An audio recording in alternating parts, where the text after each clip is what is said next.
If you wake up in the middle of the night and can't turn off your mind, you're not alone. Let's get started with 5 tips and tricks to overcome those racing thoughts and get back to sleep.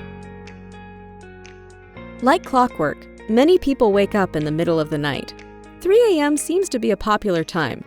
1 minute you're sleeping, and the next minute you're awake, reliving that botched presentation at work 10 years ago.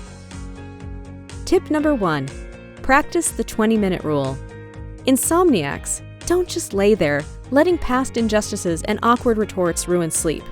Get out of bed after 20 perceived minutes and do an old-school activity like read a book. Avoid bright light and don't look at the phone. When grogginess sets in, go back to bed and effortlessly drift off to sleep. Tip number 2. Stop ruminating. The middle of the night isn't the time to worry about taxes or finding a new job. Circling back around and worrying repeatedly about life's events and hiccups cause the body to release stress hormones, sending you into fight or flight mode. Here's a 3-step process for combating overthinking. 1.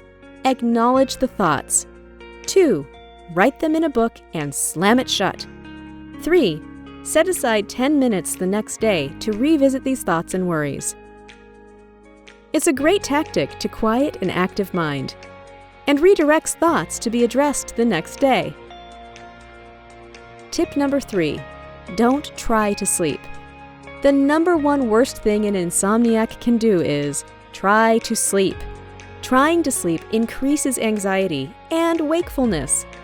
Revisit tip number 1 and go to another room to do a mundane task.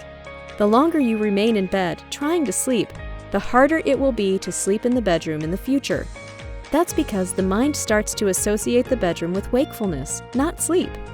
It's important to mention that the bedroom should only be reserved for sleep, not eating, working, or entertaining. That's it, sleeping. Keep things simple for your brain.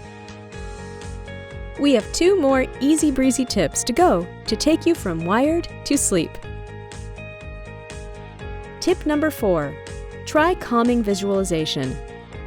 Untether the mind from day-to-day thoughts and start visualizing calming settings. Thoughts should flow in a dreamlike sequence. Passively blend thoughts into a nonsensical storyline. Relax the mind and allow the story to unfold. What's key is that the process is effortless, with no real objective. Aim to relax the mind first, then the body. Think of it as shifting the mind into neutral. Tip number 5. Grab a sleep-inducing snack. If you're dieting or practicing intermittent fasting, you may wake up hungry, depending on when you ate. A caloric deficit is known to interfere with slow-wave sleep. Grab something easy to eat, like a banana, oatmeal, or some toast. Nothing fancy or spicy, because that can lead to indigestion.